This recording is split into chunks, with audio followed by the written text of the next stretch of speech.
si bien es importante reiterar que la experiencia en el primer mandato de Trump fue que su estilo era altanero y gritón, y eso produce un efecto psicológico y es similar a lo que está haciendo actualmente, aunque esté un poco más empoderado. Este impacto es tanto para sus seguidores, para seguir exaltando la emoción y su respaldo, como para las personas a las que Trump busca oponerse, dominar, ¿no? Y así como en el Obamacare y también el intento de poner un muro en poco tiempo y varias otras iniciativas que tuvieron que ver con la migración y muchos otros fenómenos sociales y de derechos, pues las cosas no ocurrieron como Trump hubiera querido. Entonces, creo que eso es muy importante de rescatar, que sí hace daño y que la vez pasada, por ejemplo, dividió a las familias migrantes, como lo mencionamos la semana pasada, pero la gravedad, no conocemos, por un lado, la gravedad de esa circunstancia y al mismo tiempo no tuvo el impacto que él hubiera querido. Entonces, estamos en, en esta tensión todo el tiempo. Y ahora lo que está haciendo con las llamadas ciudades santuario, ¿no? Que es ir a hacer esas redadas, esas expulsiones, como vimos en los reportajes de Marta Olivio, lo que ocurrió en la tensión con Colombia esta semana y que tuvo una de las salidas con esta reunión de emergencia de la CELAC, que al final no ocurrió. Una vez más es esto, perdón, saber que sí afecta, pero no en las dimensiones en las que él quisiera. Y ahí tenemos el ejemplo perfecto de los aviones, que quisieron entrar militares y que tanto México como Colombia le dijeron no. Y también en el tema de la oligarquía, también ocurrió algo muy interesante esta semana, porque si bien Trump nos presentó a todos sus oligarcas, todos sus lobbyistas, como se llaman en Estados Unidos, este conjunto de empresarios asociados con las tecnologías de la información, los tech bros, como les llaman, Elon Musk también y varios de ellos pues recibieron un golpe con el lanzamiento de DeepSeek de China, que es muy interesante porque es un desarrollo de inteligencia artificial que se publica, que se lanza en acceso abierto y entonces pues, ¿qué sucede? ¿No? Que en 6 meses, en poco tiempo, alcanza y rebasa al ChatGPT y ¿qué es lo que tiene? Tiene una infraestructura más sencilla, es menos costosa, demanda menos energía y es abierta para todos los desarrolladores. Entonces, aquí toda la cooptación de infraestructura que tenían estos tech pros con respecto a la inteligencia artificial, pues de pronto les cambia la jugada y ya no tienen tanto poder como inicialmente habían planteado pues hace una semana, donde incluso Trump había propuesto un desarrollo con más de 500 millones de dólares para la inteligencia artificial. Entonces, aquí lo que vemos es que efectivamente Trump puede estar diciendo muchas cosas, pero al mismo tiempo la realidad lo está conteniendo. Entonces, eso es lo primero que quiero comentar, que esta primera semana fue muy intensa, fue muy interesante en términos de ver hasta dónde su discurso pudo llegar realmente, ¿no es cierto? Ahí tenemos, exacto, las imágenes de la toma de protesta de Trump y ahí tenemos a los tech bros y vimos también esta semana a Elon Musk en un evento con los alemanes, con el partido AfD, el partido nazi, bueno, de derecha, perdón, de ultraderecha alemana, y la permanente tensión con el fascismo que está presente tanto en América Latina como en Europa. Y entonces, pues ahí tenemos también una demostración de que el saludo que se le salió de las manos a Elon Musk, pues no es realmente un gesto de emoción inocente, sí tiene pues la intención que él pretendía. Entonces, bueno, quiero retomar esta parte de los oligarcas porque Trump envió una nueva orden ejecutiva en estos días, donde congela los recursos a programas sociales en Estados Unidos. Y esos programas sociales van a tener un impacto con diversas ayudas y programas que tienen que ver con la equidad, la diversidad sexual, programas antiabortos, sanitarios, estudiantiles y también organizaciones que impactan en el extranjero. Y en unos días vamos a conocer la lista completa de estos programas. Y aquí podemos pensar qué tiene que ver todo esto con nosotros, pues absolutamente todo, ¿no? Y quiero dar como ejemplo un caso que hubo hace unos días donde Trump da esta orden ejecutiva y unos días y unas horas o un par de días después, una plataforma, un medio de comunicación que se llama Conexión Migrante, que es un proyecto periodístico mexicano, que hace uno de los pocos esfuerzos que hay por vincular comunidades mexicanas en nuestro país y en Estados Unidos a nivel de medios de comunicación. En días recientes salió también el programa de Sin Muros con Alina Duarte en Canal 11, entonces son esfuerzos muy importantes. Y este programa, esta plataforma, como muchas otras plataformas y programas sociales, pues se quedan en una pausa, se quedan sin fondos y es como un pequeño ejemplo que deslizo para que veamos cómo en lo cotidiano se afectan a personas, familias, negocios y economías. Y entonces aquí voy a acercarme un poquito más otra vez con estos tech bros y el lobby estadounidense, porque aquí hay, digamos, el lobby estadounidense es una estructura de intereses económicos entre el gobierno y particulares, ¿sí? Eso es lo que es. ¿Y qué particulares son estos? Y un poco para pensar más en el tema del lobby y aportarles algunas ideas más, platiqué con Ben Coquelet, que es un activista estadounidense que tiene muchos años viviendo en México, que se ha dedicado al trabajo con trabajadores y sindicatos, que tiene una organización que se llama Empower, que trabaja con varios países, incluido México y Estados Unidos, y él coincide, bueno, me da esta definición también de lobby en términos de la captura del Estado por parte de empresas, que son los particulares en concreto. Y en particular con estos tech bros hay una injerencia adicional, porque esta captura del Estado, que también la podemos ver en México, está con el Ejecutivo, el Legislativo y el Judicial, pero hay una más que es el diseño, que es la influencia sobre las Fuerzas Armadas, en particular la Secretaría de Defensa, toda la defensa en Estados Unidos. Y a través de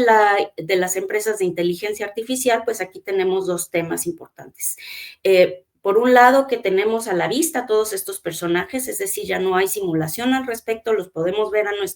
a todos los actores frente a nosotros, vemos lo que hemos llamado muchas veces ese poder económico en el poder político, y por otro, que ese negocio y el impacto de esas empresas,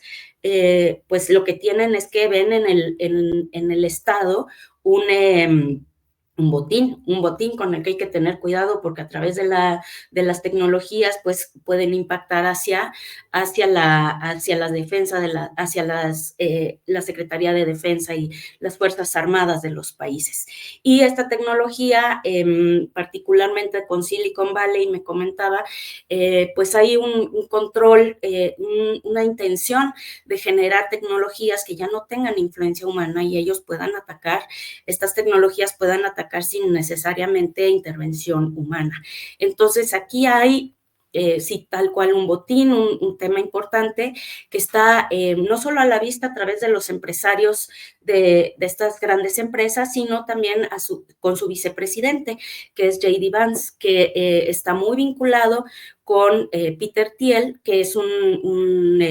empresario muy importante que fue el primer inversionista de Facebook, que ya no está desde hace un par de años en Facebook, fue cofundador de PayPal, está vinculado a SpaceX, que es la empresa de Elon Musk, y es una empresa de Big Data. Entonces, aquí tenemos un tema relevante porque uno de sus primeros inversionistas fue la CIA.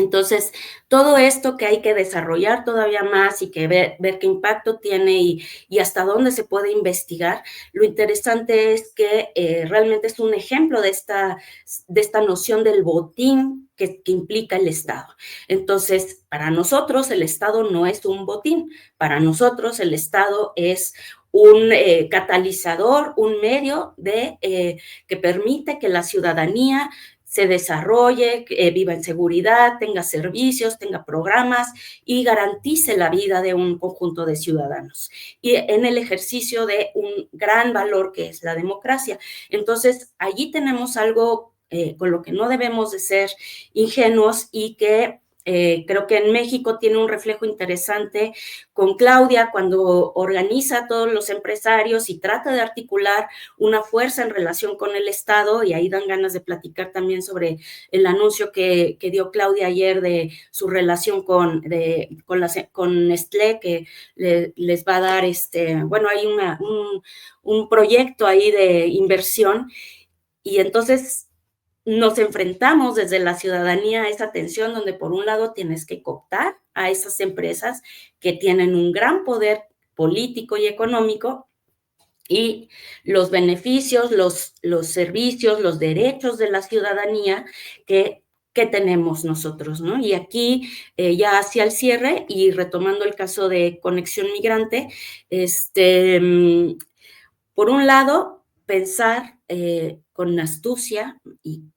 podemos tener toda la pasión del mundo, pero hay que pensar con astucia que una parte de todos estos procesos es normal, digamos, es normal que se pongan en pausa los programas y se redefinan. Lo que no es normal es la forma en la que está presionando el financiamiento y los programas sociales en función de estos empresarios, en función de programas antiderechos y